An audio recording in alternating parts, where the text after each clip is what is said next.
ورحمۃ اللہ وبرکاتہ۔ الحمد للہ رب العالمین والعاقبۃ للمتقین والصلاة والسلام علی افضل الانبیاء والمرسلین محمد بن عبد اللہ وعلی آلہ واصحابہ اجمعین، اما بعد فاعوذ باللہ من الشیطان الرجیم، بسم اللہ الرحمن الرحیم۔ ان هذا القرآن يهدي للتي هي اقوم ويبشر المؤمنين الذين يعملون الصالحات ان لهم اجرا کبیرا۔ مسلمانوں نہ گھبراؤ، اللہ کی شان باقی ہے۔ مسلمانوں نہ گھبراؤ، اللہ کی شان باقی ہے۔ ابھی اسلام زندہ ہے، ابھی قرآن باقی ہے۔ صدر انجمن اور میرے اسلامی بھائیوں، میں آج کی اس پر رونق مجلس میں سب سے پاکیزہ اور مقدس کتاب قرآن کریم کی عظمت پر مختصر روشن ڈالنا چاہتا ہوں۔ سامعین اکرام، قرآن کریم یہ عظیم کتاب ہے جس نے کفر و شرک کے دلدل میں پھنسی ہوئی انسانیت کو پیغام رشد و ہدایات سنایا، ظلم و بربریت میں ڈوبتی ہوئی انسانیت کو کامیابی و کامرانی کے ساحل پر پہنچا دیا، دنیا و آخرت کی کامیابی و نجات کے پیچیدے مراحل کو آسان کر دیا۔ یہی وہ کتاب ہے جس کے بارے میں اللہ رب العالمین سورہ بنی اسرائیل میں ارشاد فرماتے ہیں، ان هذا القرآن يهدي للتي هي اقوم ويبشر المؤمنين الذين يعملون الصالحات ان لهم اجرا كبيرا۔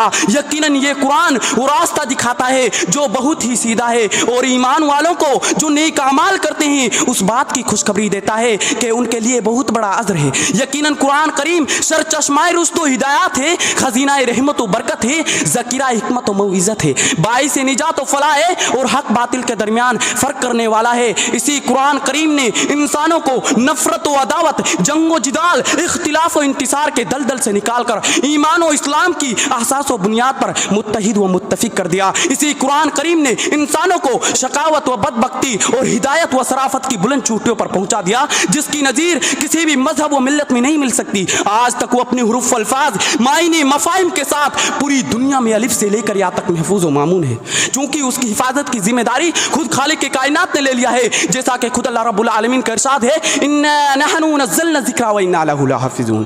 ہم نے ہی اس قرآن کو نازل فرمایا اور ہم ہی اس کے محافظ ہیں۔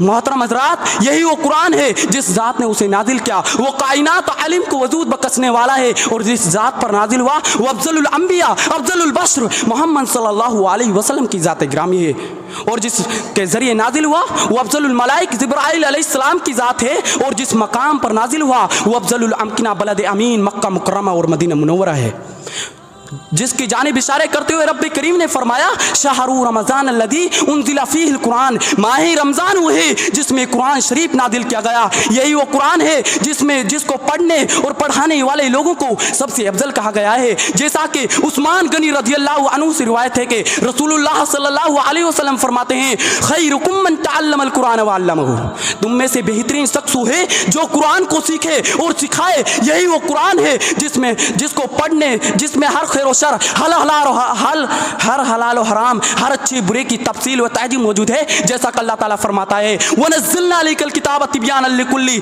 شَيْءٍ هُدًى وَرَحْمَةً وَبُشْرَىٰ لِلْمُسْلِمِينَ۔ ہم نے آپ پر ایسی کتاب نازل فرمائی جس میں ہر چیز کی وضاحت موجود ہے، اور یہ مسلمانوں کے لیے ہدایت و رحمت اور خوشی کا پیغام ہے۔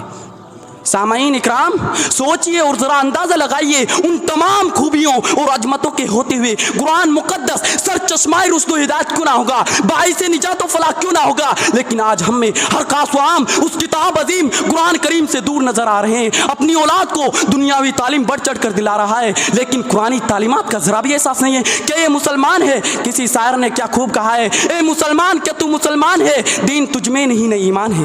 لیکن اگر پوچھا جائے کہ قرآن کریم کی تعلیم کتنے بچوں کو دلاتے ہو تو گونگے سے بھی زیادہ گونگا بن جاتا ہے۔ یہ کتنی بدقسمتی کی بات ہے، ہم خود بھی قرآن مقدس کی دولت سے محروم ہیں، اپنی اولاد کو بھی محروم رکھے۔ یہ دراصل آخرت سے بے فکر کا نتیجہ ہے۔ اگر ہمیں قرآن مقدس کی فضیلت و اہمیت کا اندازہ ہوتا تو ہم اپنی اولاد کو قرآن کریم کی تعلیم سے محروم نہیں رکھتے۔ آج بڑے افسوس سے کہنا پڑتا ہے کہ قرآن کریم سے ہماری جو بے اعتنائی، وہ بے پرواہی بڑھ رہی ہے، وہ سب نفس، شیطان اور دنیا کی محبت کا دھوکہ ہے۔ اسی طرح پہلے جن گھروں میں قرآن مقدس کی آوازیں گونجا کرتی تھی، آج انہی گھروں میں ٹی وی اور وی سی آر موبائلوں میں سے گانوں کی آوازیں آ رہی ہیں۔ اسی وجہ سے مسلمان ہر معاملے میں ذلت اور رسوائی کا سامنا کر رہا ہے۔ سچ کہا ہے علامہ اقبال نے، وہ معزز سے زمانے میں مسلمان ہو کر اور ہم خوار ہوئے تاریخ قرآن ہو کر۔